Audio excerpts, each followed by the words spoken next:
ठीक है। तो आज यस हम सर। लोग क्या पढ़ रहे हैं? ट्रांसफार्मर्स। तो क्या ट्रांसफॉर्म करता है ये? वोल्टेज। इलेक्ट्रिसिटी। वोल्टेज। नहीं, वोल्टेज ट्रांसफॉर्म करता है।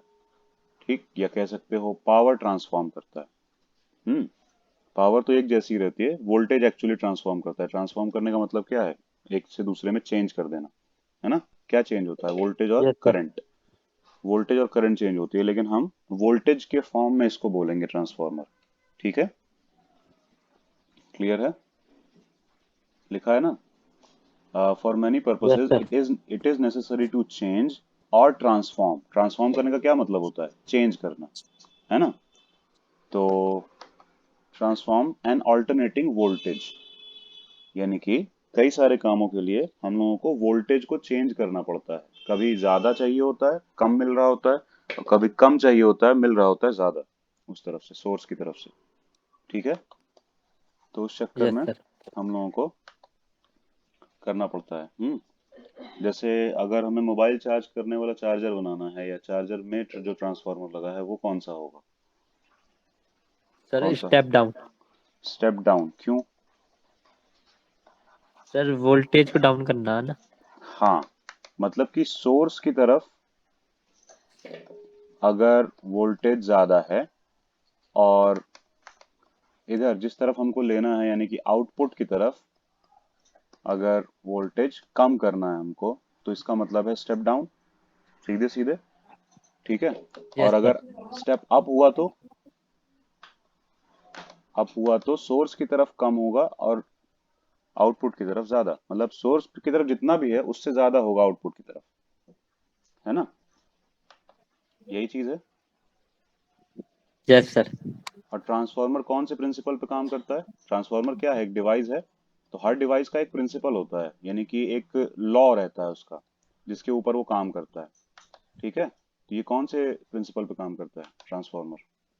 म्यूचुअल इंडक्टेंस पे, या म्यूचुअल इंडक्शन पे। तो एक कॉइल से दूसरी कॉइल में हमको इंड्यूस करना होता है करंट को, सही है, through magnetic field.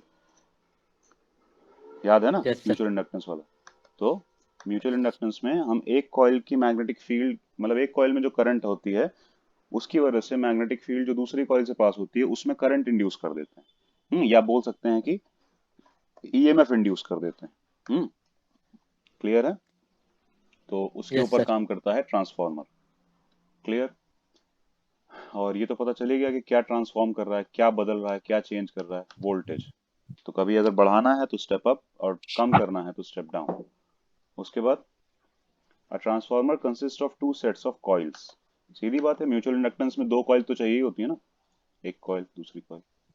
Mutual inductance में दो कॉइल नहीं चाहिए होती हैं, सीधी बात है। Yes sir. तो वही यहाँ पे भी चाहिए। हम्म तो a transformer consist of two sets of coils insulated from each other, एक दूसरे से इंसुलेटेड, लेकिन मतलब वो एक दूसरे से टच नहीं होनी चाहिए।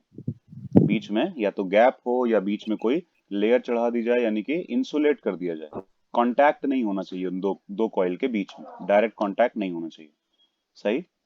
दे are wound on a soft iron core, और एक आयरन कोर लिया जाता है, मतलब कि आयरन मेटल का कोर बनाया जाता है। कोर होता है इस तरह की प्लेट से बना हुआ। साइड से देखोगे तो कुछ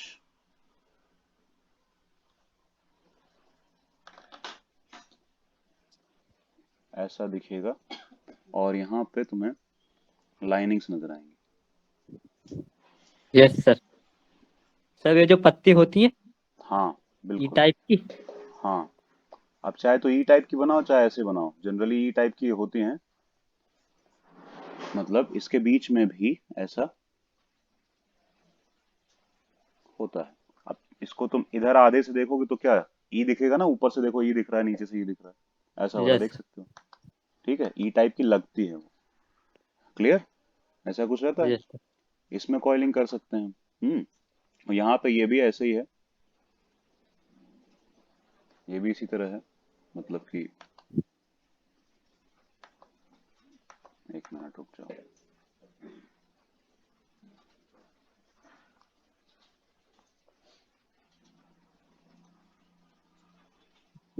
ऐसा कुछ दिखेगा? Yes sir. सर उसमें आई टाइप की भी तो पत्ती होती है कुछ, हम्म बता तो ना, जो कई तरह साइडों में की लगी होती है रहती जैसे। है। वो जैसे चाहो वैसे मतलब उसमें दिया जा सकता है ये चीजें। देखो, ऐसा हो सकता है बीच में, और इसमें क्या है, ऐसे ऐसे लाइनिंग नजर आएगी तुमको। ठीक, ये भी ऐसे ऐसे। यस। इसमें भी मतलब कोर में तुमको लैमिनेशन दिखेगा। लैमिनेशन का मतलब कि पत्तियों को चिपका चिपका के बनाया गया होता है। जैसे यस सर। नोटबुक में पेज होते हैं ना, साइड से लग नहीं रहा है कि एक नोटबुक या बुक के जैसा है, पेज होते हैं, लेकिन यस पेज सर। चिपके नहीं होते हैं। ये चिपके होते हैं आपस में, और चिपके भी किस चीज से, बीच में जो चिपकाने के लिए या फिर बीच में जोड़े सर रखने के लिए एक एक गम दो। होती है, हाँ, लेकिन वो गम क्या किस तरह की होती है, कंडक्टिंग नहीं होती है। Non non, conducting. हाँ नॉन कंडक्टिंग, या बोल सकते हो इंसुलेटिंग। इंसुलेटिंग यानी कि एक दूसरे से कांटेक्ट ना बना पाए। ऐसा क्यों किया जाता है? लैमिनेशन क्यों किया जाता है? लैमिनेटेड कोर क्यों बनाया जाता है? सीधा एक सॉलिड क्यों नहीं ले सकते हैं? एक सॉलिड आयरन का पीस क्यों नहीं ले सकते हैं, मतलब ऐसे बिल्कुल सॉलिड, लैमिनेशन ना करें तो? प्रॉब्लम क्या है? सर हम्म उसमें हाँ बताओ।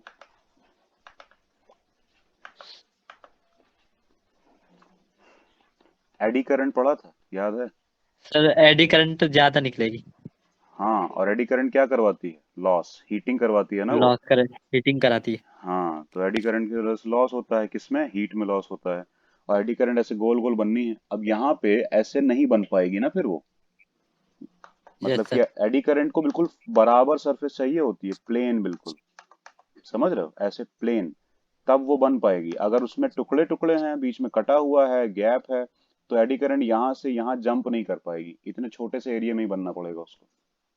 ये चक्कर होता है। तो यहाँ पे भी लैमिनेटेड कोर होने की वजह से पत्तियां पतली पतली सी मिलती हैं उसको, थोड़ी थोड़ी थिकनेस की, उतने में छोटी छोटी एडी करंट बन जाती हैं, जिससे लॉस काफी कम होता है, हीट काफी कम होता है ट्रांसफार्मर, और लॉस भी पावर का बहुत कम होता है। तो ज्यादा ज्यादा पावर यूटिलाइज होती है, इसका मतलब एफिशिएंसी बढ़ जाती है ट्रांसफार्मर की,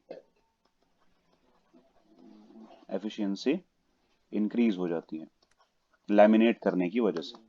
समझ रहे हो ना, ये चक्कर है। तो यस सर। इसी में क्या है, अब तुम चाहो तो यहाँ पे कॉइल वुंड करो, ठीक है?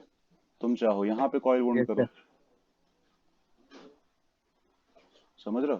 तो वो अपने ऊपर है। क्लियर? सर बीच में होती है ज्यादातर। हाँ, जो तुमने प्रैक्टिकल वुंडिंग। यूज देखे हैं, लेकिन ऐसा नहीं कि बीच में ही हो सकती है, साइड में भी होती है। ठीक है, जो तुमने देखे हैं उसमें बीच में हुई होगी, काफी सारे ऐसे भी होते हैं शुरू में जो साइड में भी होती है।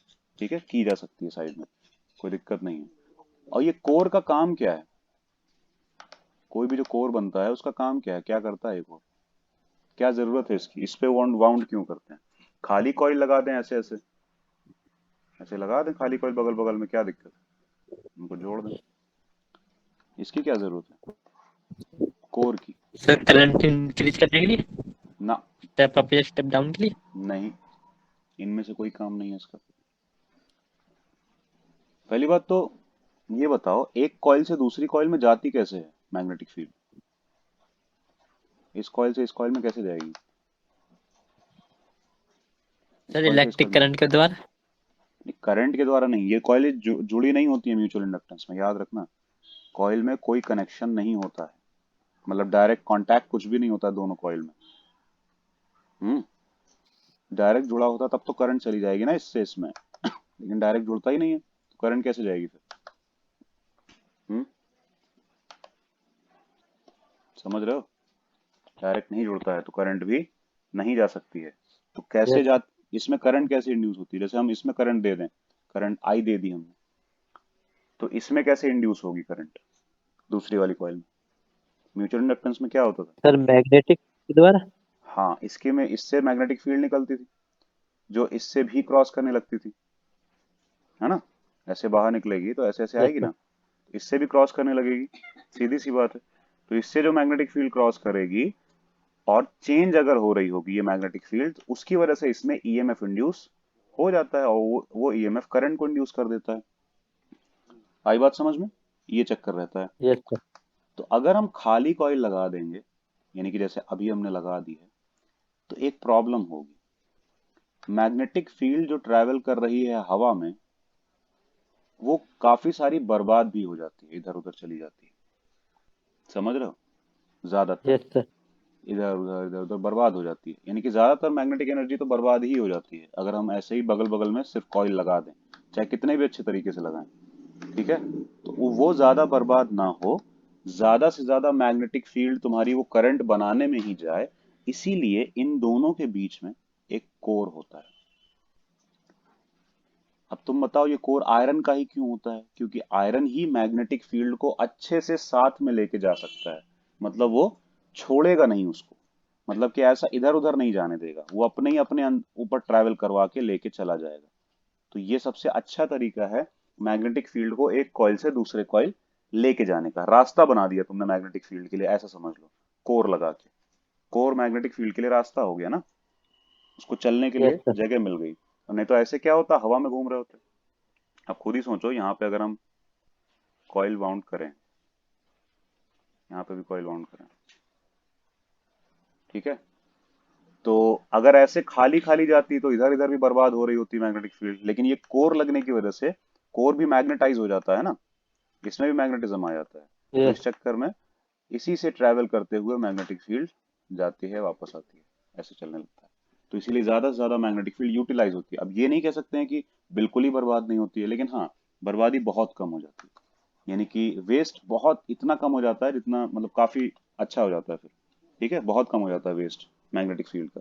तो मैग्नेटिक एनर्जी का भी वेस्ट यस कम सर। हो गया, तो ज्यादा से ज्यादा करंट बन पाएगी सेकेंडरी कॉइल में। समझ रहे हो? ये चीज यस है। सर। कोर इस वजह सर से अगर लगाते हैं। हाँ। बीच में कॉइल में लगा मैं तो। हाँ, तो बीच में भी कॉइल लगाते हैं तो उसमें भी दो कॉइल होती हैं, तुम्हें दिखती होगी एक, लेकिन होती हैं दो। यहाँ पे जो हम कॉइलिंग करते हैं, तो एक बार कॉइल करते हैं, फिर उसको इंसुलेट यस करते हैं, सर। उसके ऊपर यस सर। टेप या कुछ ऐसा लगाते हैं, फिर कॉइल करते हैं। तो ये वैसा वाला कंडीशन हो गई, जैसे कि याद है तुम्हें, एक यस सर। छोटी कॉइल अंदर थी ऐसे करके, ये वैसी वाली कंडीशन हो गई कि एक कॉइल के अंदर दूसरी कॉइल है।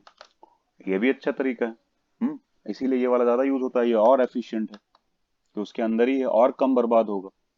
ठीक है?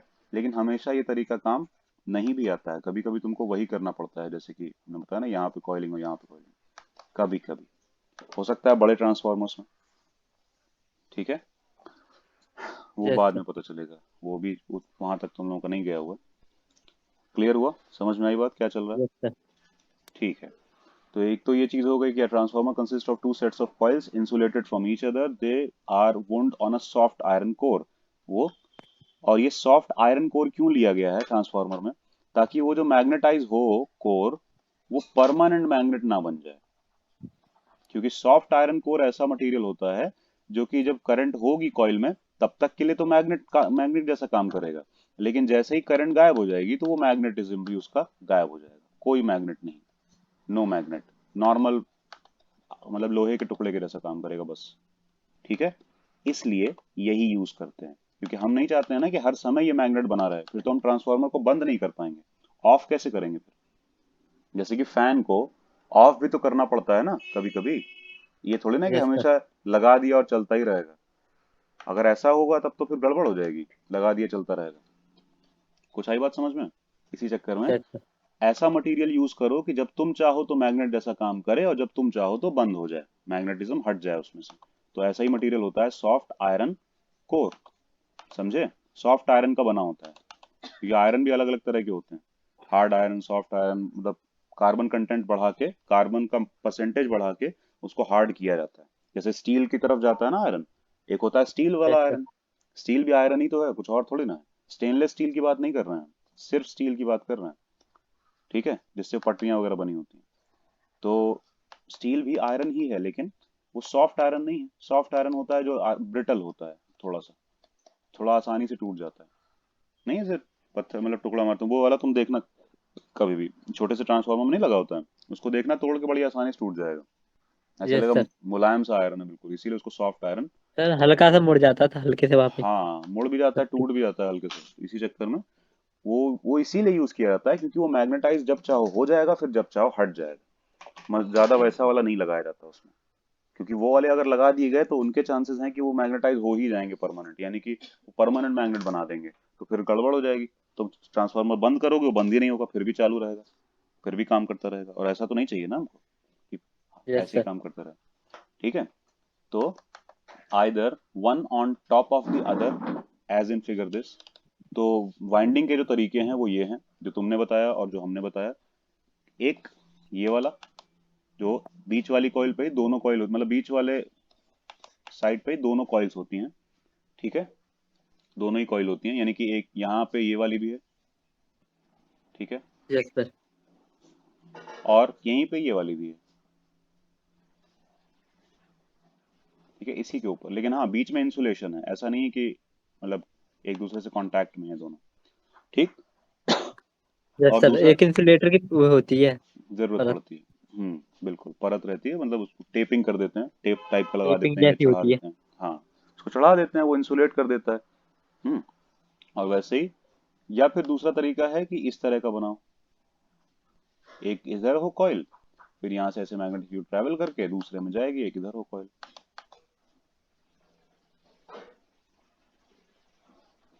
आई बात समझ में? ऐसे हो सकता यस है। सर। ठीक है, तो या तो इधर मतलब करवाना तो म्यूचुअल इंडक्टेंस ही है ना, म्यूचुअल इंडक्शन करवाना है ना, तो दो कॉइल की जरूरत पड़ेगी। अब वो दो कॉइल चाहे ऐसे वुंड करो, ठीक है, और चाहे ऐसे वुंड करो, बस मतलब इससे है कि मैग्नेटिक फील्ड जानी चाहिए दूसरी कॉइल में, पहली कॉइल की। ठीक है, पहली कॉइल की मैग्नेटिक फील्ड को दूसरी कॉइल में लेके जाना है, क्योंकि तभी दूसरी कॉइल में करंट इंड्यूस हो सकती है। अब ऐसा नहीं कि एक यहाँ रख दिया और एक बहुत दूर रख दिया, तो फिर मैग्नेटिक फील्ड जा ही नहीं पाएगी वहां, तब तो करंट नहीं आ सकती है ना, फिर प्रॉब्लम हो जाएगी। इसीलिए कहा जा रहा यस है। सर। बस इसीलिए दो तरीके हैं यहाँ पे, वही बताया गया ना। Either one on top of other, मतलब एक दूसरे के ऊपर, एक यानी कि अंदर और एक उसी के ऊपर। ठीक, one on top of other, एक तो ये तरीका है कॉइलिंग करने का, एज इन फिगर दिस। और ऑन सेपरेट लिम्स, या फिर दो अलग अलग लिम्स पे। लिम्स किसको बोलते हैं पता है? लिम्ब आर्म को बोलते हैं। ठीक, हाथ बोल सकते हैं, तो इसके हाथ क्या है, एक ये हाथ है, ठीक, यस सर। एक ये हाथ है। तो या तो दो अलग अलग लिम्स पे लगाओ, दो अलग अलग आर्म पे लगाओ, और या फिर एक ही आर्म पे एक के ऊपर एक लगा दो। ठीक है, of the core. One of the coils called is primary coil. जो दो कॉइल होती है उनमें से एक को नाम देते हैं हम प्राइमरी कॉइल, जिस तरफ सोर्स कनेक्टेड होता है। प्राइमरी कॉइल कनेक्टेड होती है किससे? करंट से। करंट से नहीं, सोर्स से। सोर्स से। सोर्स से, करंट तो दोनों में होता है, सोर्स से कनेक्ट होती है, यानी कि पीछे से जहां से हमको करंट लेनी है, जहां से करंट आ रही है। ठीक है, और प्राइमरी कॉइल के नंबर ऑफ टर्न्स को हम एनपी बोल सकते हैं। ठीक है, नंबर ऑफ टर्न्स एन हो जाते हैं, और पी हो गया प्राइमरी के लिए सिंबल। एनपी टर्न्स होते हैं प्राइमरी कॉइल में। The other coil is called the secondary coil, दूसरी कॉइल को हम सेकेंडरी कॉइल कहते हैं, सेकेंडरी कॉइल।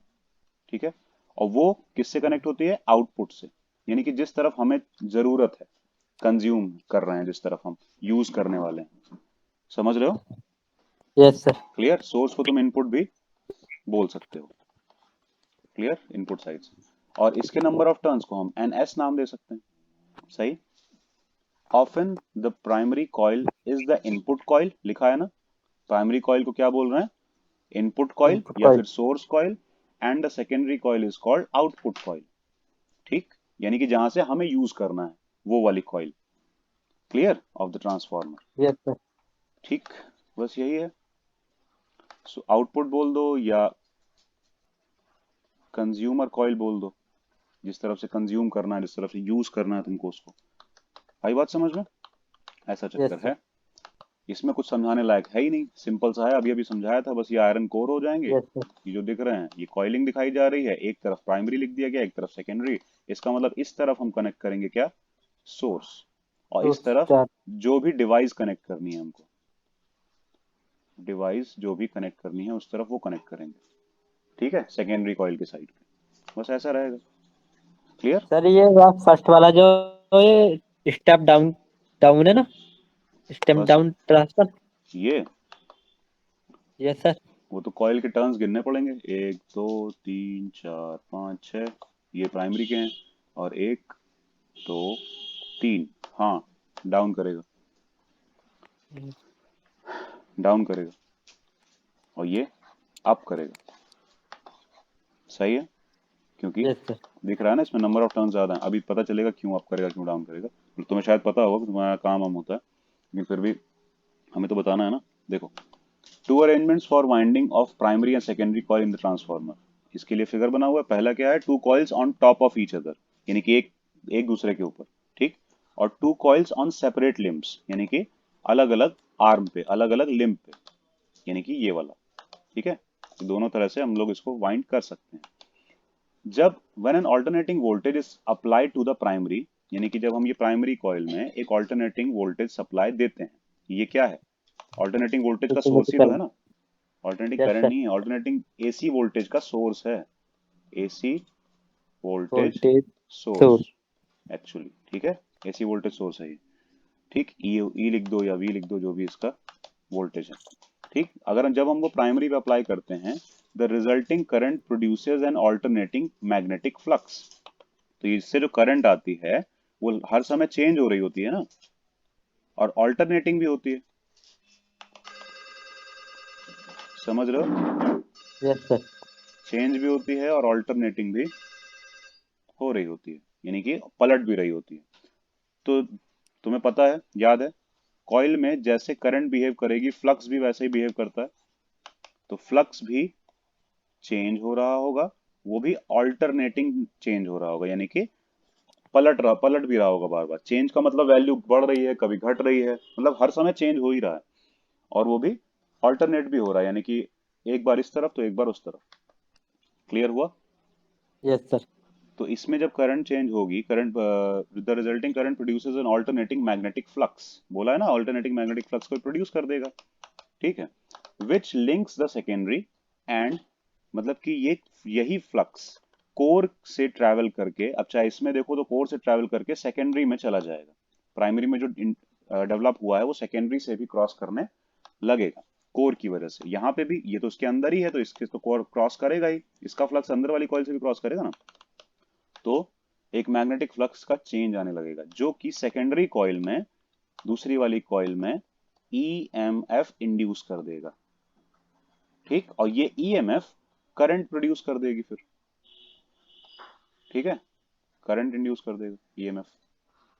आई बात समझ में, ऐसा वाला यस चक्कर सर। होगा। सीधे सीधे वही म्यूचुअल इंडक्टेंस का सीधे सीधे वो है, कुछ अलग से ऐसे बात नहीं की जा रही है, म्यूचुअल इंडक्टेंस की ही बात है। The value of this EMF depends on the number of turns in the secondary. और कितना ईएमएफ डेवलप होगा वो डिपेंड करेगा नंबर ऑफ टर्न्स पे। ये बात अभी डायरेक्ट समझ में नहीं आएगी, अभी आगे पता चलेगी। देखो, we consider an ideal transformer in which the primary has negligible resistance. अब देखो, यहाँ पे हम इंडक्टेंस तो लेंगे, लेकिन हर वायर का रेजिस्टेंस भी होता है। तुम भले नेग्लेक्ट कर दो, यस लेकिन सर। इसका ये मतलब नहीं है कि वो जीरो हो जाएगा। लेकिन फिर भी यहाँ आइडियल सिचुएशन के केस में हम अभी ये वाली कैलकुलेशन, ताकि ठीक से हो जाए, ये मान के चलेंगे कि रेजिस्टेंस जीरो है कॉइल का, ठीक है। कॉइल का रेजिस्टेंस हम मान लेंगे कि जीरो है। क्लियर, नेग्लेक्ट कर देंगे उसको, यस। नेग्लिजिबल रेजिस्टेंस है, ठीक। And all the flux in the core links both primary and secondary windings. दूसरी बात, फ्लक्स भी हमने कहा ना थोड़ा बहुत तो बर्बाद होगा ही, लेकिन फिर भी हम मान यस रहे हैं सर। कि फ्लक्स बिल्कुल बर्बाद नहीं हो रहा है, पूरा का पूरा फ्लक्स यूज हो जा रहा है, ठीक है। जो प्राइमरी में है वो पूरा फ्लक्स सेकेंडरी में चला गया है। आई बात समझ में। तो इसको भी हम लेट करके ही कर रहे हैं, ध्यान रखना ये चीज एक्यूरेट नहीं होती है, 100% नहीं होती है, थोड़ा बहुत फ्लक्स तो बर्बाद होता ही है, ठीक। अब यस चलो सर। हम मान लेते हैं कि let phi be flux in each turns in the core at time t. किसी टाइम टी पे जो फ्लक्स है वो फाई है कोर में, ठीक है। अब कोर में फाई है का मतलब है कि दोनों कॉइल में भी फाई फाई फ्लक्स ही है। Clear. Due to current in the primary, यानी कि, और ये फ्लक्स आया किसकी वजह से है, हमने करंट सेकेंडरी को दी नहीं है, सेकेंडरी में डेवलप हुई है करंट। ध्यान रखना, हमने करंट किसको दी है, प्राइमरी कॉइल को बस, उसको करंट दी है। तो इस करंट की वजह से हुआ है ना इन the primary. Yes sir. End voltage, और ये करंट भी प्राइमरी में कहां से आई है, वोल्टेज सोर्स की वजह से, जिसको हम सोर्स वीपी बोल वोल्टेज। सकते हैं, है ना, वीपी बोल सकते हैं जिसको हम। क्लियर। Yes sir. वीपी बोल सकते हैं या ईपी बोल सकते हैं, ठीक है, क्योंकि ईएमएफ भी क्या होता है, वोल्टेज ही होता है, पोटेंशियल डिफरेंस ही होता है, और प्राइमरी में है इसीलिए पी लगा रखा है। क्लियर। समझ में आई ना बात? Yes sir. तब then the induced EMF और voltage जिसको ES ले रहे हैं in the secondary with NS turns is this। ये क्या लगाया हमने? Faraday law of electromagnetic induction, याद है? Faraday yes sir. Law law of induction. Of EMI, electromagnetic induction, क्या था? EMF induce is equal to EMF. Negative rate of change of flux, यही था ना? अगर हम प्राइमरी के यस लिए सर। देख रहे हैं तो प्राइमरी के लिए लगा देंगे यहाँ पे, और हम सेकेंडरी के लिए देख रहे हैं तो सेकेंडरी का लगा देंगे यहाँ पे।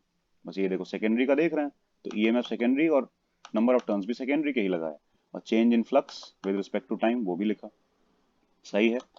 अब यही Faraday law of yes sir. Electromagnetic induction हम प्राइमरी कॉइल के लिए भी लगा सकते हैं। तो EP is equal to minus NP d∅dt। ये माइनस याद है ना, बैक EMF के चक्कर में लगता है।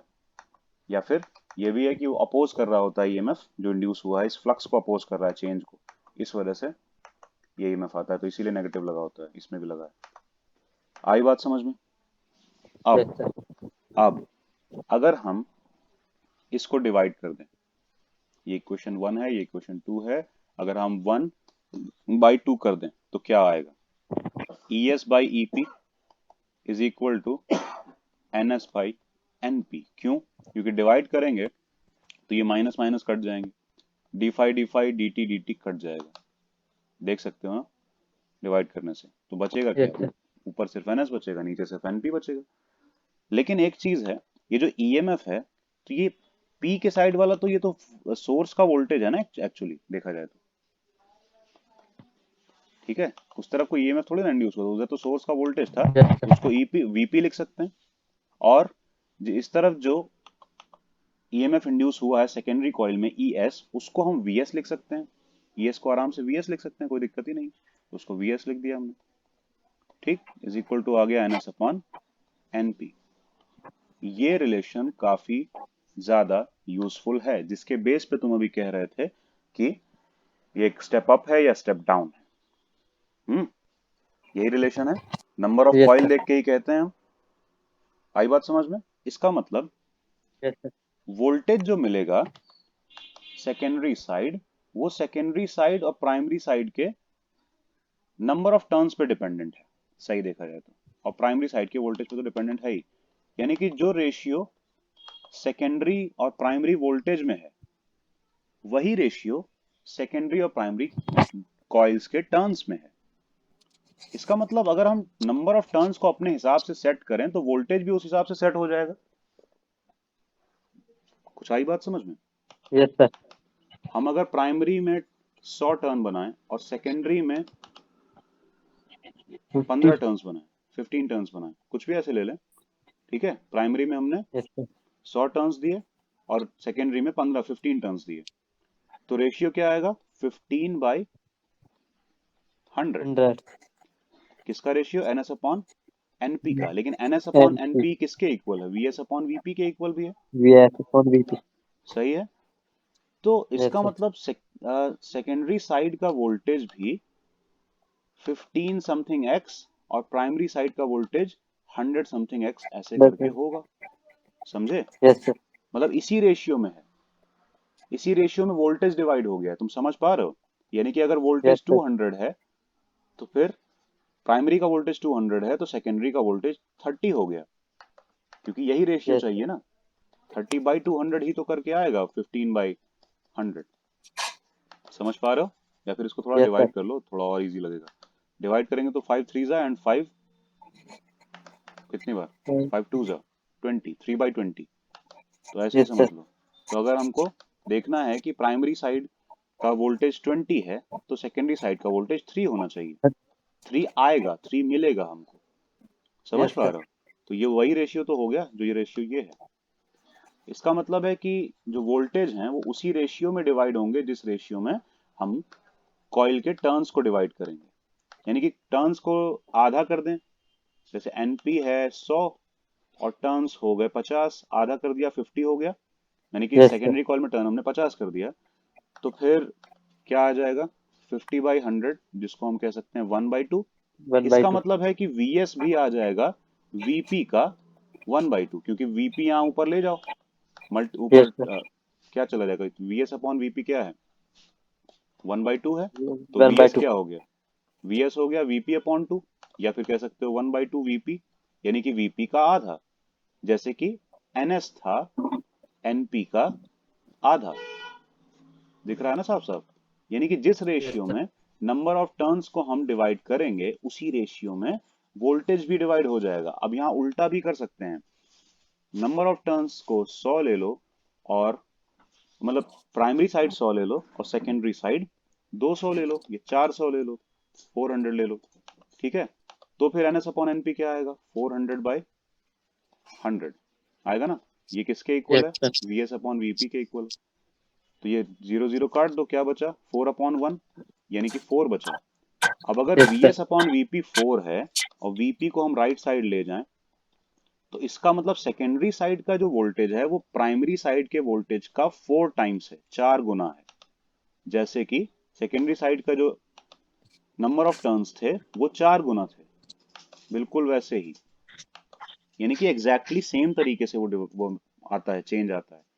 जैसे हम नंबर ऑफ टर्न्स को चुनेंगे, सेलेक्ट करेंगे, वैसे ही वोल्टेज चेंज हो जाएगा। यानी कि हमें अगर इधर चाहिए, जैसे मान लो हमारे यहाँ 220 वोल्ट आ रहा है, सप्लाई आती है सबके यहाँ 220 वोल्ट, हमें यस चाहिए, सर। हमें चाहिए 22 वोल्ट। तो ये आ रही है सप्लाई, यानी कि ये वीपी हो गया, ये हमें चाहिए, है ना, 22 वोल्ट। मान लो हमको यस। एक मोबाइल चार्ज करना है, मोबाइल का रेटिंग यही है, मोबाइल का चार्जर बनाना है, उसकी रेटिंग यही है 220 वोल्ट वाली, सॉरी 22 वोल्ट की, ठीक, 22 वोल्ट चाहिए। तो वीपी इतना है, वीएस इतना है, तो नंबर ऑफ टर्न्स को कितना रखना पड़ेगा, तो हम वही लगा देंगे, VS upon VP upon V. Is equal to NS upon NP. N S upon N P. लेकिन वीएस कितना है, 22, टू वीपी ट्वेंटी। कितना है, 220, टू डिवाइड ट्वेंटी। करेंगे, डिवाइड करेंगे तो क्या 10। आएगा, 1/10, और 1/10 मतलब एनएस की वैल्यू यहां से क्या आ गई, सेकेंडरी टर्न की, 10 एन एनपी अपॉन 10, यानी कि अपॉन प्राइमरी एन। में जितने टर्न है उसका 1/10 टाइम्स सेकेंडरी कॉइल में तुमको देना पड़ेगा। यानी कि प्राइमरी कॉइल में अगर 10 टर्न है, ठीक है, तो तुमको सेकेंडरी कॉइल में सिर्फ एक वन बार टर्म टर्न, देना पड़े। सिर्फ एक बार टर्न करना है, सिर्फ एक टर्न चाहिए बस। इसमें अगर 10 टाइम्स टर्न है तो ये 10 टाइम्स है, ये एक टाइम है बस। अगर इसमें 20 टर्न्स हैं तो इसमें तुमको 2 बार टर्न कराना पड़ेगा, एक, दो, बस हो गया। सर अगर पर वीपी में 100 टर्म होते तो वी वी एस में 10 टर्म ले जाते हैं। बिल्कुल ऐसा ही है, उसमें 100 है, उसका मतलब एनएस अगर 100 है, सॉरी एनपी अगर 100 है, तो यहाँ पे लिखा है ना NP/10, मतलब कि 100/10, यस सर। तो 10 टर्न्स होते, सीधी बात है, 100/10 करके क्या आएगा, 10 आएगा। एनएस की वैल्यू 10 आ जाती, 10 टर्न लेते, मतलब डिवाइड बाई 10 लेते। ये साफ साफ दिख रहा है, समझ पा रहे हो ना, ये चीज है, और यही चीज लेके हम लोग चलते यस हैं, सर। बहुत ज्यादा यूजफुल यही है, इसी के बेसिस पे सारी चीजें तय होती हैं, यही वाला जो रेशियो दिया हुआ है। Clear? Note that the above relation yes has been obtained using 3 assumptions. अब ये चीज ध्यान रखनी है कि ये वाले टर्न को इतना सीरियसली भी नहीं लेना है कि प्रैक्टिकल लाइफ में इसको बिल्कुल ही सच मान लें। इसलिए क्योंकि इसमें अजम्पशन लिए गए थे, याद है ना, फ्लक्स बिल्कुल बर्बाद नहीं हो यस रहा है, सर। कॉइल का कोई रेजिस्टेंस नहीं है, और ये सब चीजें, the primary resistance and current are small, the same flux links both primary and secondary, as very little flux escapes, यानी कि बहुत कम फ्लक्स बाहर निकल जाता है, या बोलो खराब बेकार हो जाता है कोर से। और तीसरा अजम्पशन, सेकेंडरी करंट स्मॉल है, कम है, छोटी है। कुछ आई बात समझ में, ये सारे अजम्पशंस थे तीन, उसी के बेस पे ये सब बातें की जा रही हैं। पहला अजम्पशन ये, दूसरा अजम्पशन ये, तीसरा अजम्पशन ये। क्लियर है? Yes sir. लेकिन अगर हम आइडियल केस में देखें, तो आइडियल केस में ये सारे अजम्पशन सही हैं, मतलब सब चीजें ठीक हैं, और ये ऊपर वाला रिलेशन भी बिल्कुल सही है। प्रैक्टिकल केस में बिल्कुल नहीं, प्रैक्टिकल केस में इन सबको ध्यान में रख के चलना पड़ेगा हमको। क्लियर है? यस तो अगर सर। आइडियल केस में देखें तो एफिशिएंसी 100% हो जाएगी, एफिशिएंसी 100%, बिल्कुल, यानी कि फुल्ली एफिशिएंट, बिल्कुल कोई एनर्जी लॉस नहीं होगा, जबकि ऐसी तो कोई चीज ही नहीं होती। ठीक है। If the transformer is assume to be 100% efficient, no energy losses, the power input is equal to the power output, and since P is equal to IV, I. power input is equal to power output। Clear है? Yes sir. हम्म।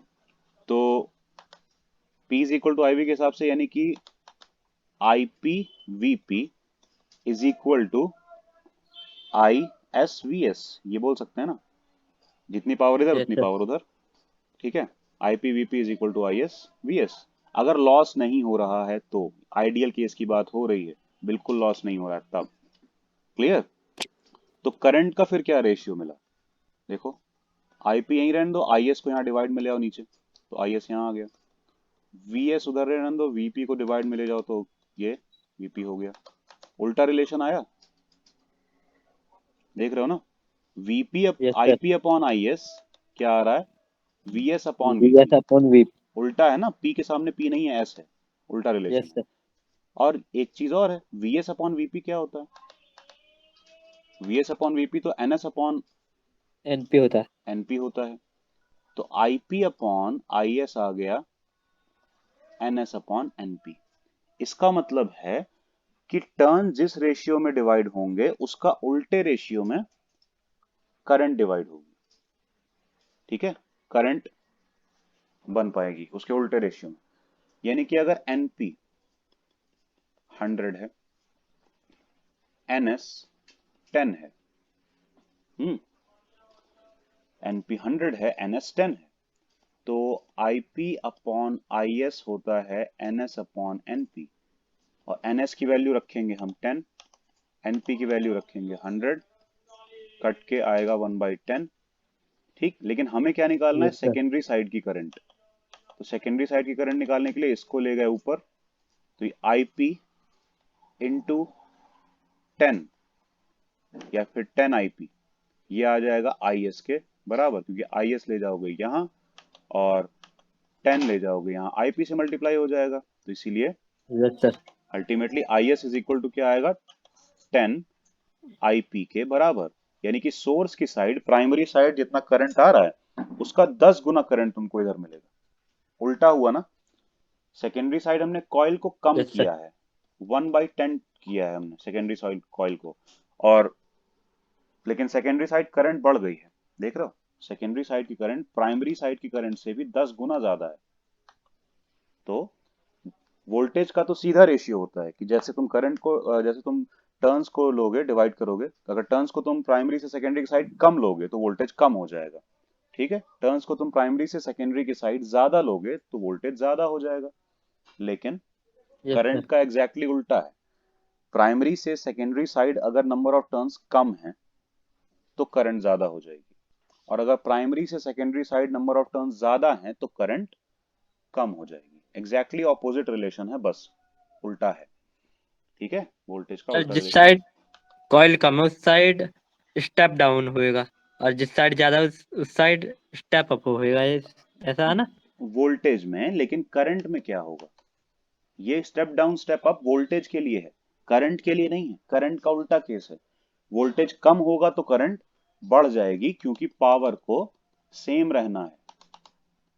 अगर ये same रहना है, constant रहना है, तो तुम समझ पा रहे हो, इसको इंक्रीज करोगे तो ये डिक्रीज हो जाएगा, तभी यस तो सर। ऐसा हो सकता है ना। जैसे देखो, मान लो पावर की वैल्यू आ रही है 12, वोल्टेज था यस सर। 2 और करंट था 6, तभी तो 12 आएगा ना, 2 × 6 करके 12 आ जाएगा। लेकिन अगर यस सर। हमने वोल्टेज को चेंज करके कर दिया 4, डबल कर दिया, वोल्टेज को डबल कर दिया, 2 से 4 कर दिया, तो यस करंट सर। और इसको 12 ही आना है, क्योंकि पावर तो नहीं बदल रही है। ठीक है, पावर नहीं बदल जाएगी ट्रांसफार्मर में, तो इसीलिए यहां कितना होना पड़ेगा 12 लाने के लिए? चलिए। 3, जो कि क्या है? 6 का हाफ है, आधा है। यानी कि इसको डबल करने पे ये हाफ हो जा रहा है।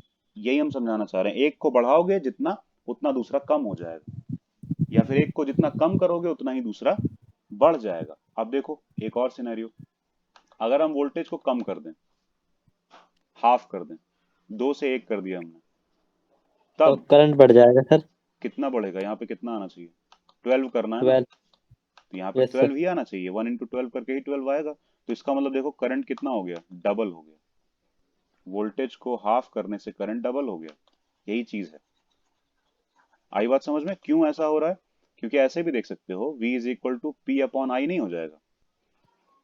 Yes sir. कैसा है वोल्टेज और करंट का रिलेशन, कैसा है, 1 अपॉन का ना, इनवर्स यस सर। रिलेशन है। वोल्टेज बढ़ेगा तो करंट कम होगी, करंट बढ़ेगा तो वोल्टेज कम होगा, ऐसे ही समझ लो। क्लियर, ठीक है। Yes sir. तो जिस तरफ स्टेप डाउन हो रहा है ना, जिस ट्रांसफार्मर में वोल्टेज स्टेप डाउन हो रहा है, उसमें करंट इंक्रीज हो रही होगी, करंट अप हो रही होगी, सही देखा जाए तो, समझे। और जिसमें स्टेप डाउन में, और स्टेप अप में क्या स्टेप होगा, डाउन करने पर करंट बढ़ती है, स्टेप अप करने पर करंट कम होती है। कम होती है। हाँ, उल्टा चलता है, मतलब क्योंकि वोल्टेज के लिए डाउन है ना वो, और वोल्टेज का डाउन यस मतलब सर। करंट का अप, क्योंकि वोल्टेज और करंट आपस में इनवर्स रिलेशन में है ना, इसीलिए वोल्टेज का डाउन मतलब करंट का अप, और इसी तरह करंट वोल्टेज का अप मतलब करंट का डाउन, यानी कि करंट डिक्रीज होने लगेगी। आई बात समझ में, स्टेप अप में ऐसा समझ लो। कुछ भी डाउट है? सर हम्म, जो हमें जो हमें करंट लगता है, तो करंट लगता है या वोल्टेज लगती है? वोल्ट की वजह से लगती है या करंट की वजह से? दोनों में से कभी कभी कुछ भी हो सकता है, लेकिन ये है कि अगर पोटेंशियल का डिफरेंस ज्यादा नहीं है फिर भी करंट ज्यादा है ना, तो पावर नहीं होती है ज्यादा, फिर तो वो नहीं लग पाता हमको। लेकिन वोल्टेज का डिफरेंस मतलब पोटेंशियल का डिफरेंस अगर ज्यादा होता है, वो ज्यादा खतरनाक होता है, क्योंकि उसकी वजह से फिर करंट कम भी होती है ना, तो कम करंट भी काफी ज्यादा हार्मफुल होती है। हम्म जैसे कि चार्जर में तुम देखा करो करंट कितनी, 2 एम्पियर का चार्जर आता है, 3 एम्पियर का चार्जर आता है। 2 एम्पियर का तो बिल्कुल ही नॉर्मल है चार्जर, ठीक है। Yes sir. लेकिन उसमें वोल्टेज कितना होता है, 5 volt, 5 nine volt. Volt 5 volt 9 volt ऐसे होता है। इस चक्कर में चार्जर की तार इधर से तुम पकड़ भी लो, चार्जर को प्लग में लगा के तार काट दो बीच से और पकड़ लो हाथ से, कुछ नहीं होने वाला है। जबकि इतनी सारी करंट अगर, इतनी करंट इतने वोल्टेज पे आ जाए ना, तो फिर पकड़ने के बाद तुम्हें खुद नहीं पता चलेगा क्या हुआ, बस काम खत्म, सीधे सीधे। आई बात समझ में, क्योंकि यस सर। 0.1 एम्पियर की करंट भी किसी को बड़े आराम से, पता नहीं बहुत कम देर में ही मार सकती है, मतलब सीधे जान ले सकती है, ठीक है, इतने वोल्टेज पे। तो ये दोनों के कॉम्बिनेशन पे डिपेंड करता है, किसी एक चीज पे डिपेंड नहीं करता है। तुम ये नहीं कह सकते हो कि सिर्फ वोल्टेज ज्यादा होने से कुछ हो जाएगा या सिर्फ करंट ज्यादा होने से कुछ हो जाएगा। आई बात समझ में, डिपेंड करता है सर पावर के इन्वर्टर ऊपर। का जो करंट होता है वो कितना होता है? तुम्हारी आवाज बिल्कुल कट गई, क्या पूछ रहे हो? सर इन्वर्टर का जो करंट होता है उससे भी तो करंट लग जाता है। हाँ, तो इन्वर्टर तो तुम्हारे घर की सप्लाई देने के लिए कर रहा है ना, मोबाइल चार्ज करने के लिए थोड़ी ना करंट बना रहा है। तो वो कोई डाउन यस ऑन सर। थोड़ी ना करता है, स्टेप डाउन या कुछ थोड़ी ना करता है, वो तो जितना है उतना दे रहा है सही से, वो भी बल्कि वो तो आप ही कर देता होगा बैटरी से जितना मिल रहा है उसको, समझ रहे हो। तो वो इस चक्कर में वो तुमको लगेगा ही लगेगा। वो तो वो करंट तो बिल्कुल घर वाले करंट जैसा है, समझ लो, अलग थोड़ी ना है। क्योंकि वो बैटरी से घर वाले करंट जितना ही तो बना रहा है, 220 वोल्ट नहीं देगा तो चलेगा कैसे काम। तुमको कैसे लगेगा कि यस लाइट सर। ही आ रही है, नहीं तो नहीं लगेगा कुछ और हो रहा है, लाइट नहीं आ रही है तो कुछ अलग सा ही लग रहा है, बल्ब बहुत धीरे जल रहा है, पंखा बड़ा धीरे चल रहा है, क्या मतलब है उसका, अगर 220 वोल्ट नहीं देगा वो, और उतना ही नहीं देगा, ठीक है, उतना ही देता है, यस सर। जितना नॉर्मल करंट देती है उतना ही वो उस बैटरी से सप्लाई करता है। क्लियर है? Yes sir. अब देखो, since I and V both oscillate with the same frequency as the AC source, I और V की फ्रीक्वेंसी एक ही जैसी रहती है ना, ओमेगा देखते हो सब में सेम रहता है, चाहे तुम V के लिए लिखो, yes sir. V is equal to V M sine omega t, omega वही रहता है, चाहे तुम I के लिए लिखो sine omega t, I omega ही रहता है, चाहे तुम पावर के लिए लिखो, ओमेगा सब में यानी कि फ्रीक्वेंसी सब में सेम ही रहती है। Also gives the ratio of amplitude और RMS values of corresponding quantities, समझ पा रहे हो, यानी कि ये जो यस स्मॉल सर। वाला लिखा है हमने V S upon V P is equal to N S upon N P, तो हम क्या करें, इसमें भी √2 का डिवाइड कर दें, इसमें भी √2 का डिवाइड कर दें, तो अब ये क्या हो जाएगी आरएमएस वैल्यू, ये भी क्या हो जाएगी आरएमएस वैल्यू। तो इसका मतलब हम वो आरएमएस वाले वोल्टेजेस का भी रेशियो इसके बराबर बोल सकते हैं, NS अपॉन NP। NP। सही है, VS yes upon sir. NP।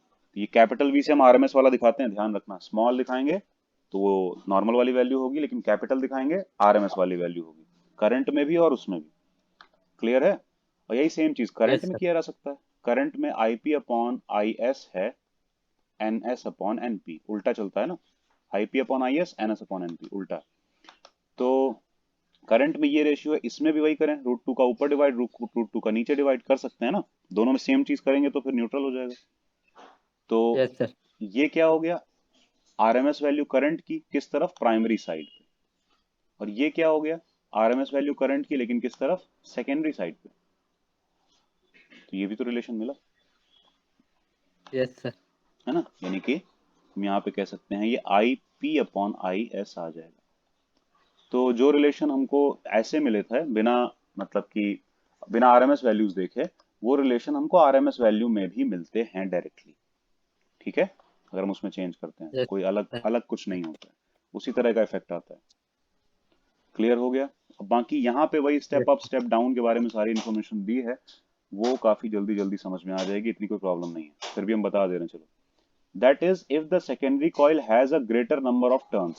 Secondary में अगर टर्न्स ज्यादा है प्राइमरी के मुकाबले, प्राइमरी में कम है, सेकेंडरी में ज्यादा है टर्न्स, देन द प्राइमरी, ठीक है, प्राइमरी से ज्यादा है, the voltage is stepped up. तो स्टेप वोल्टेज, अप। ठीक है, तो वोल्टेज को क्या बोला जाएगा, स्टेप अप, अप। क्योंकि वोल्टेज इसी के हिसाब से चलता है। वोल्टेज भी ज्यादा होगा ना सेकेंडरी में, यस ठीक है, सर। सेकेंडरी का वोल्टेज भी ज्यादा होगा प्राइमरी से।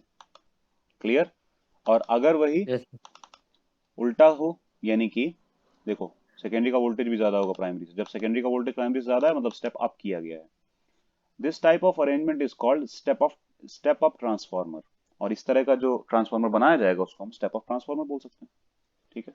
However, in this arrangement, there is less current in the secondary, ठीक है, लेकिन इस वाले अरेंजमेंट में सेकेंडरी में करंट कम होती है, उल्टा चलता है ना। देखो, number of yes coil sir. कम है तो करंट ज्यादा, नंबर ऑफ कॉइल ज्यादा है, सेकेंडरी में ज्यादा है तो नंबर ऑफ, सॉरी, करंट हो जाएगी कम, कम। उल्टा।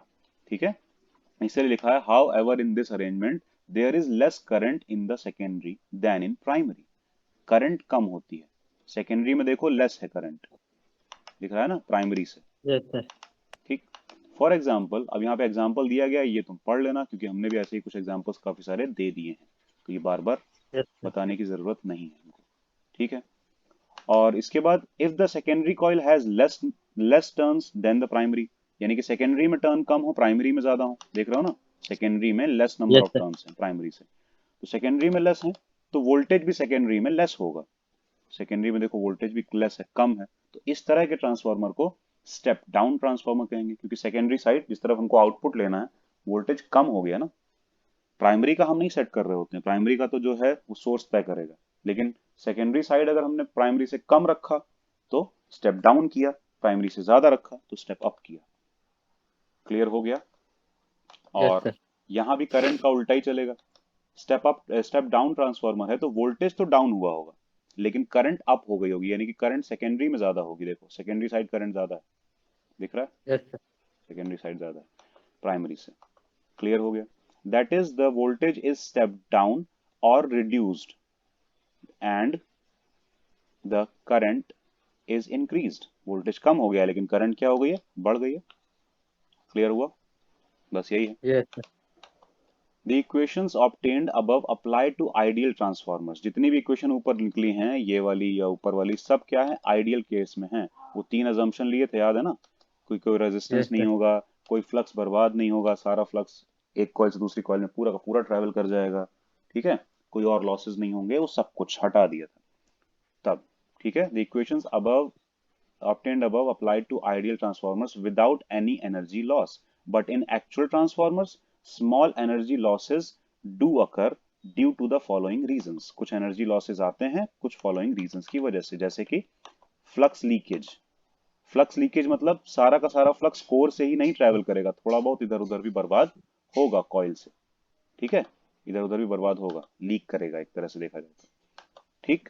दूसरा, yes sir. Resistance of the winding. ये वाइंडिंग है, क्योंकि इंडक्टर है, इंडक्टर कॉइलिंग होती है ऐसे ऐसे करके, ये वायर से ही तो होती है यस ना। अब वायर से होगी तो यस फिर सर। वायर का रेजिस्टेंस नहीं होगा, क्योंकि हमने देखा हुआ है रेजिस्टेंस होगा। एक स्ट्रेट वायर तक का रेजिस्टेंस होता है, उसकी लेंथ पे डिपेंड करता है, एरिया क्रॉस सेक्शन पे डिपेंड करता है, मटेरियल पे डिपेंड करता है रेजिस्टेंस, तो फिर इन सब की वजह से रेजिस्टेंस तो होगा, जिसको हम लोग नेग्लेक्ट करके चल रहे थे अभी तक। ठीक है, तो करंट तो फिर लॉस भी होगा, आई स्क्वायर आर लॉस होगा, रेजिस्टेंस होगा तो उसमें करंट प्रोवाइड करोगे तो। आई बात समझ में? तो इसीलिए यस उसको भी हम अभी छोड़ के चल रहे थे, तब ये आया था। एडी करंट लॉस को हमने नेग्लेक्ट कर दिया था, जबकि ऐसा नहीं है कि जीरो हो जाएगा। हम ठीक है लैमिनेशन कर देंगे, ये वो सब कुछ कर देंगे, लेकिन एडी करंट लॉस जीरो नहीं किया जा सकता है, वो भी होगा ही होगा। एडीज बनेंगे ऐसे ऐसे करके, ठीक है, कोर पे, और उसकी कम हो वजह से जाएगी लॉस होगा। काफी। कम होगा लेकिन होगा जरूर, खत्म नहीं हो जाएगा ना। और थोड़ी बहुत हीटिंग तो यस सर। होगी, यानी कि थोड़ा बहुत पावर वहां भी लॉस होगा। क्लियर? और लास्ट में यस हिस्टेरिसिस लॉस होगा। हिस्टेरिसिस क्या था? याद है, करंट इंक्रीज कर रहे हैं हम, करंट को इंक्रीज कर रहे हैं वायर में, तो करंट के साथ साथ क्या होगा? वोल्टेज सॉलिड, डिक्रीज हो जाएगा। वो वायर कैसा है? अरे वो सुनो पहले, वो डिक्रीज हो जाएगा नहीं, ये वायर कैसा है? कॉइल्ड है, कॉइलिंग हो रखी है ना यस वायर सर। में, तो करंट इंक्रीज करने के साथ फ्लक्स भी इंक्रीज करेगा, यस सर। मैग्नेटिक फ्लक्स भी इंक्रीज करेगा। और फ्लक्स इंक्रीज करने का मतलब है इंटेंसिटी, जो कि अभी तुम लोगों में ज्यादा नहीं पढ़ाया गया है, magnetic field intensity H increase करने लगती है। और ये इंक्रीज करने लगती है, वो जो नहीं कर्व था ऐसे वाला, याद है?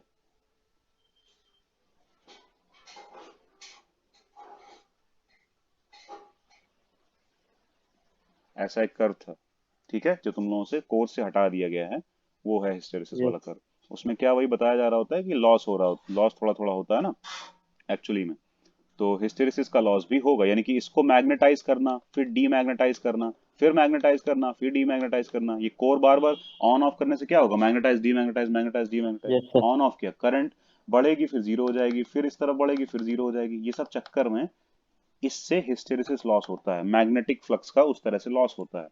समझ रहे हो? थोड़ा थोड़ा थोड़ा यस थोड़ा लॉस होता रहता है मटेरियल में, तो उसको बोलते हैं हिस्टेरिसिस लॉस, क्योंकि ये प्रोसेस होता है hysteresis. The magnetization of the core is rapidly reversed by the alternating magnetic field. The resulting expenditure of energy is the in the core appears as heat. तो कोर भी heat होने लगता है भाई, हिस्टेरिसिस की वजह से कोर हीट होता है। एडी करंट की वजह से कौन हीट होता है? एडी करंट की वजह से भी कोर हीट होता था, देखो, iron core and causes heating, yes ठीक है, उसकी वजह से भी हीट होता था। हिस्टेरिसिस की वजह से भी हीट होता है, and is kept in to a minimum by using a magnetic material which has a low hysteresis loss। तो वो एक चीज है कि हम सॉफ्ट आयरन कोर इसीलिए यूज करते हैं ताकि कम से कम हिस्टेरिसिस लॉस हो, लेकिन इसका ये मतलब नहीं है कि हम उसको बिल्कुल गायब कर सकते हैं। जीरो तो नहीं हो जाएगा, लॉस तो होगा ही होगा। जबकि ऊपर वाली यस सर। सिचुएशंस में हमने सब में मान लिया कोई लॉस नहीं हो रहा है, कुछ नहीं, कोई दिक्कत नहीं है, सब कुछ बढ़िया है, लाइफ अच्छी चल रही है, लेकिन ऐसा कुछ नहीं, लॉस तो होगा। अब आगे देखो, खत्म हो गया ये। The yes large scale transmission and sir. distribution of electrical energy over long distances is done with the use of transformers। Transformer नहीं होते तो हम दूर दूर तक पावर को भेज भी नहीं पाते। कैसे भेज पाते हैं? स्टेप अप करके, हाई वोल्टेज पे। क्यों? Yes sir. लो वोल्टेज पे लॉस बहुत ज्यादा हो जाता है। अगर तुम नॉर्मल वोल्टेज पे पावर को दूर तक ट्रांसमिट करना चाहो ना वायर के ऊपर, तो रेजिस्टेंस के चक्कर में इतना लॉस हो जाता है कि तुम सोच भी नहीं सकते हो। हाई वोल्टेज पे क्या होगा? अच्छा ये बात बताओ, पावर लॉस हमको कम करना है, ठीक है, वी आई है, तो पावर तो सेम रहेगी, पावर तो यस नहीं बदलेगी। सर। अगर वी को तुमने इंक्रीज बढ़ा दिया, वोल्टेज को हाई कर दिया, तो करंट क्या हो जाएगी? लो।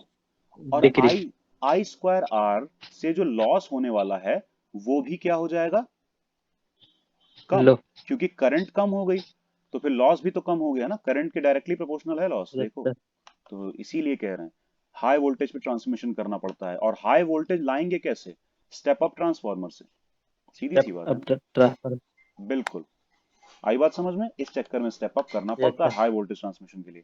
अब the voltage output of the generator is stepped up, step up कर दिया जाता है उसको हाई वोल्टेज ट्रांसमिशन के लिए, so that current is reduced and consequently the I square और R loss is cut down. वही, करंट कम हो जाती है तो लॉस भी कम हो जाता है। It is then transmitted over long distances to an area substation near the consumers. यानी कि तुम अगर सोच रहे हो तुम्हारी कॉलोनी में जो जो लगा हुआ है वो स्टेप डाउन होगा, ऐसा नहीं है। वो न्यूट्रल होता है, NS is equal to NP वाला होता है वो। जितना इधर से वोल्टेज आ रहा है उतना ही वोल्टेज सप्लाई कर देगा तुमको, बस। उस ट्रांसफार्मर का सिर्फ इतना काम होता है कि जब कहीं लाइट वाइट जाए, कुछ प्रॉब्लम फॉल्ट वॉल्ट आ जाए, तो वो कट करके सबकी लाइट मतलब एक साथ कट कर दे, ताकि घरों में फॉल्ट ना हो। उसका फॉल्ट हो जाए, घर में फॉल्ट ना हो। आई बात समझ में? घर में ओवर करंट ना जाए। तो ये ना स्टेप अप होता है ना स्टेप डाउन होता है, समझ रहे हो? जो यस। हमारे घर के पास लगा हुआ ट्रांसफार्मर जो तुम लोग देख सकते हो ना, वो ना स्टेप अप है ना स्टेप डाउन है, उनमें से कोई नहीं है। वो 1:1 रेशियो वाला ट्रांसफार्मर है। यानी कि एनएस अपॉन एनपी कितना? One one is upon two one one. 1:1। यानी कि जितने नंबर ऑफ टर्न्स इधर हैं, अगर इधर 100 है तो इधर भी 100 ही है। यानी कि 1:1 रेशियो वाला है। तो 1:1 रेशियो से क्या होगा, जितना वोल्टेज सेकेंडरी साइड चाहिए उतना ही प्राइमरी से आ रहा है, और जितना करंट भी, एक तरह से जितना करंट हमको सेकेंडरी साइड चाहिए उतना ही प्राइमरी से आ रही है। यानी कि अलग अलग नहीं है, उसमें कुछ भी चेंज नहीं हो रहा। आई बात समझ यस में? सर। तो it is then transmitted over long distances to an area sub station. हाँ, सब स्टेशन जहां पे होगा, जहां से लाइट आ रही है और फिर ये बिजली बिजली हम लोग को यहाँ पे मिल रही है कॉलोनी में और हर जगह, वो सब स्टेशन पे डाउन किया जा रहा होगा near the consumers. There there the voltage is step down. हम बोले ना सब स्टेशन पे डाउन किया जाएगा, लेकिन हमारे घर के पास वाले पे ना स्टेप अप ना स्टेप डाउन। क्लियर? बस वही है। Yes. It is further step down at distributing substations and utility poles before a power supply of 240 volt. यानी कि पहले से उधर ज्यादा आ रहा होता है, लेकिन इस पे 240 वोल्ट पे पावर सप्लाई हमारे 240 तरफ आती है। स्टेप डाउन और करके रीचेज आर होम, हमारे घर पे 240 वोल्ट पहुंच जाता है। आई बात समझ में? कुछ डाउट यस है? सर। सर हमारे 12 पे एक ट्रांसफार्म लगा, वो कहाँ तो पे? स्टेप डाउन ट्यूबवेल होएगा। पे? ट्यूबवेल 12 पे? पे। नहीं, ट्यूबवेल पे ट्रांसफार्मर लगा है, स्टेप डाउन नहीं होगा। वो कोई नहीं है, ना स्टेप अप है ना स्टेप डाउन है। वो 1:1 रेशियो वाला ट्रांसफार्मर है, उसका नाम नहीं याद आ रहा है हमको। ठीक है, उसको कुछ बोलते हैं। वो सर्किट ब्रेकर जैसा काम करेगा और कुछ नहीं है। यानी कि पीछे से अगर करंट बाई चांस ज्यादा आ भी गई तो तुम्हारा ट्यूबवेल खराब नहीं होने देगा, खुद ही फूक जाएगा, सर्किट को ब्रेक कर देगा पहले यस। ही। क्योंकि करंट डायरेक्टली तो आ नहीं रही है। अगर करंट पूरा वायर से वायर के थ्रू आती, करंट तो किसके थ्रू आ रही है? मैग्नेटिक कोर के थ्रू आ रही है ना करंट। इस चक्कर में यस तुम्हारा सर। ट्यूबवेल बच जाएगा। तो वहां पे वो सर्किट को ब्रेक करने के लिए खाली लगा है, वहां पे उसका स्टेप डाउन या अप करने के लिए यूज नहीं है। तो ट्रांसफार्मर के तीन तरह के यूज हो जाते हैं, एक स्टेप अप करने के लिए, एक स्टेप डाउन करने के लिए, और एक बार सर्किट को ब्रेक करने के लिए बीच में लगाया जाता है। समझ में आ रही बात? जैसे कि यस भाई सर। कॉलोनी से कॉलोनी के बीच में ट्रांसफार्मर लगा हुआ है, ठीक है? Yes sir. तो क्यों लगा है? क्योंकि लाइट आ रही है तो ऐसे करके ब्रांच बना के डिस्ट्रीब्यूट हो रही है। अब इसका ये मतलब थोड़ी ना है कि अगर इकट्ठा वहां से दे देंगे तो क्या होगा पता है? एक बार में पूरे शहर की लाइट चली जाएगी। ऐसा नहीं होना चाहिए ना, सही देखा जाए तो इससे तो बहुत लॉस होगा, बहुत दिक्कत यस। आ जाएगी। ठीक है, अचानक से अगर पूरे शहर की लाइट चली गई तो काफी दिक्कत आ जाएगी, और अचानक से आ गई तो ओवर करंट भी आ सकती है। ठीक है, ओवर वोल्टेज भी आ सकता है। इस चक्कर में हर जगह छोटे छोटे से यूनिट लगे हुए हैं। वो सिर्फ तुमको करंट को तोड़ने के लिए हैं कि हाँ ठीक है, यहाँ से अलग, यहाँ से अलग, यहाँ से अलग। तो उस चक्कर में क्या होता है, करंट मतलब वोल्टेज ज्यादा आ भी गया, ठीक है, ओवर आ गया, तो अगर ज्यादा ओवर हो गया तो तुम्हारी घर की तरफ ट्रांसफर ना करके वो वहीं पे उसको तोड़ देता है, खत्म कर देता है, यानी कि खुद ही खराब हो जाता है। होता नहीं, बार बार ट्रांसफार्मर खराब होता है। तो सिर्फ यस एक सर। एक पर्टिकुलर कॉलोनी की, एक पर्टिकुलर एरिया की लाइट जाती है, क्योंकि वहां के बीच बीच का खत्म। उसके उधर सर्किट आराम से चल रहा है, कोई दिक्कत नहीं है। आई बात समझ में? उधर कोई दिक्कत नहीं होती। सर क्लियर हुआ? हमारे गांव में भी 30 ट्रांसफार्म लग रही। हम्म। तो वो वही है, वो वैसे करके जोड़ने के लिए लगाए जा रहे होंगे कि अलग अलग जगह जुड़ जाएगा, एक तरह से एक जैसे बिजली आने लगेगी। और जाएगी भी तो एक साथ नहीं जाएगी, फिर उतना उतना एरिया की जो जो उससे उस ट्रांसफार्मर से जुड़े होंगे उनकी बिजली जाएगी, यस सर। जो खराब होगा। पूरे में नहीं जाएगी। ठीक है, जैसे यस नहीं तो सर। ऐसे क्या होता, कहीं एक जगह फॉल्ट होता और पूरे की बिजली चली जाती, जो कि अच्छी बात नहीं थी ना। चलो, ठीक है, समझ में आ गया सब कुछ ठीक से? Yes sir. ठीक है फिर, क्लास ये वाली खत्म करते हैं।